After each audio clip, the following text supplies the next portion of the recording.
Caitlin Prada, Angel Reese in Dior. The power and promise of the WNBA tunnel fit. Caitlin Clark in Prada, Angel Reese wearing Dior. Paige Bueckers rocking Dapper Dan. Aya Wilson in Louis Vuitton. Pre-game outfits have come a long way, baby. It's all part of nailing the so-called tunnel fit, a reference to the tunnel that leads players to the locker room, which has emerged as a catwalk of sorts for athletes looking to make a sartorial statement before changing into their jerseys and taking the court. They might act like they don't care. Retired NBA star Dwyane Wade, no slouch in the style department himself, once said of the pressure on his fellow players to look sharp. But when they get off the bus, they're fixing their clothes because they're about to hit that runway. What started as an NBA tradition, think LeBron James in his infamous Tom Brown short suit and alligator skin bag, has already spilled over into the NFL. Cue Travis Kelce's disco chic for the Super Bowl. Now the WNBA is following suit. As the league grows in popularity and adds new teams, so has interest in what Caitlin Clark and Dwyane Carrington are wearing on their way into the game. WNBA tunnel fits are all over social media.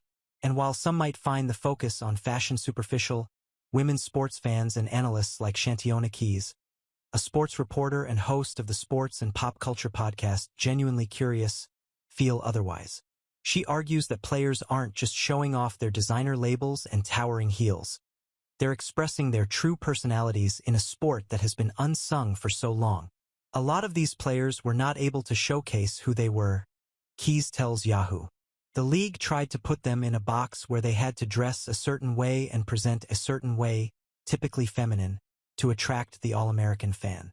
Getting to see who these players are in their regular life, in their streetwear, just adds a level of personality, which I think is valuable in women's sports in general. The WNBA's record-setting viewership in 2024, fueled by the arrival of high-profile rookies like Clark, Reese, and Cameron Brink, has only increased public interest in players' lives off the court, and fashion is a key part of that. Social media mixed with NIL name, image, and likeness laws that allow collegiate players to profit off of their personal brand has completely revolutionized the game, Keys explains. Even 20 years ago, people knew what LeBron James was eating for breakfast. Women athletes didn't get that level of coverage. Fashion is one of the few things that fills in that gap. The current tunnel fits, from Jalen Sherrod's custom-printed denim suit to Nafisa Collier's a bearing top paired with baggy black shorts and a Coach bag, hit the 3DS. Daring, diverse, and designer. They're also a far cry from the more conservative dress code WNBA players were previously expected to follow.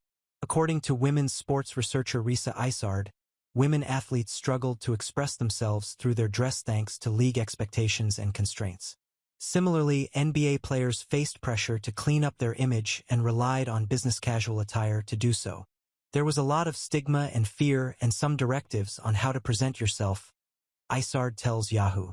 That was largely in a way that would be quote-unquote non-threatening and traditionally feminine.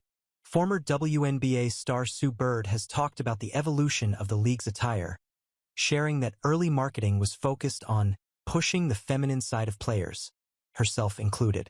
The recently retired Diana Taurasi has also shared that the league's dress code required athletes to wear slacks, penny loafers, and button UPS while on the road. The league's dress code required athletes to wear slacks, penny loafers, and button UPS while on the road.